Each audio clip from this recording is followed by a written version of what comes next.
Hello, good friends. I am now on the third reel of this, and I promise to explain to you why. Because what happened is that in Brazil, the humorists say is that if we start an edition by the number one, our effort never makes it beyond that number one. So I started with number two on the 12th of August. But really, what I want to tell you, despite the fact that I have been just operated from cataracts on my left eye and I can't do much, I wanted to continue speaking about the solar pendulum because it's actually fascinating.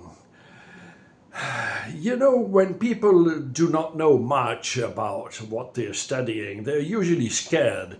Just imagine those Portuguese navigators in the 15th century, not wanting to venture much further away from the coast because they could fall off.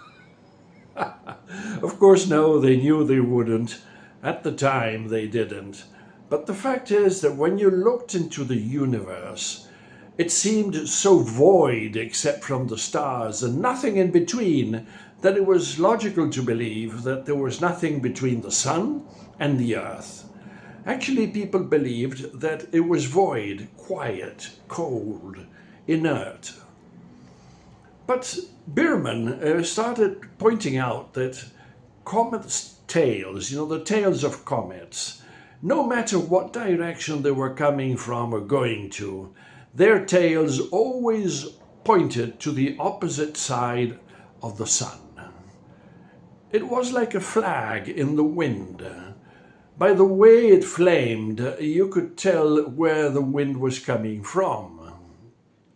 So if the comets had their tails pointing on the opposite side to the sun, it means that something was coming from the sun and shaping the position of those tails. It was Parker in 1951. Now, 1951 is the year I was born, and I'm only 76. So recent is, not much time has passed by. Really, all this is very recent. But Parker said and proved, actually mathematically, that there was solar wind. But no, he was almost laughed out of court, because if the sun were emitting that amount of mass capable of deflecting the tails of comets all the time, it would soon run out of material. At least that was what's supposed.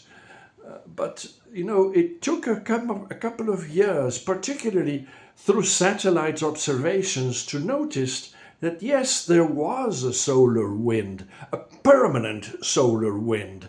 What changed was the speed in which it was coming. And this is what brings us back to Carrington and that fantastic event that blew away the telegraph poles, injected so much electricity in the telegraph lines that the operators received shocks. Now, those type of emissions from the sun are rare, but the solar wind is always there. So if it's always there, what does it do to us? Well, of course it can be very dangerous for satellites. Recently, about 60 of them were knocked off of operation through one of those storms that come from the sun. So it could be costly, and that's why it's studied. And it's studied, and we try to figure out when one of those is going to happen. Largely because it's expensive. But we are not really very capable of expressing when that will happen. Perhaps a few days in advance with a margin of error. Certainly with certitude, only 3 or 4 hours ahead of the event.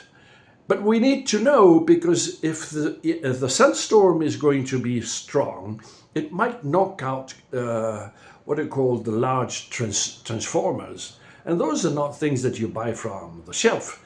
They have to be produced, and they might take 2 years. So when those are put off because of the oscillations in current that comes with the solar storm, you might be blacked out. Telecommunications may be blacked out or at least interfered. So NASA, the National Administration of the Americans, has began offering data on solar storms every 3 hours since 1963. So this is quite recent. But it was all done because it's expensive. Technology is expensive and you need to replace it and spend a lot of money. But what about us and life on Earth? Well, one thing is for sure. We've been around for so long that actually we are those who survived those solar storms. We and all life on Earth. What happens is that though we are capable of surviving the normal storms that come with it, we are not that happy when they are very frequent or when they are very strong. And this is what we are studying with our group. What happens to human health and behavior under the solar wind? These are the subjects of the next episodes, and quite frankly, we are still in the phase of correlations. Correlations do not produce science, but they indicate that there is a hunch that we must pay attention to. And those hunches and those correlations have frequently led to scientific breakthroughs. So we're happy to be working on this. And it's important. I'll let you know why. In the meantime, stay with me. Thank you very much.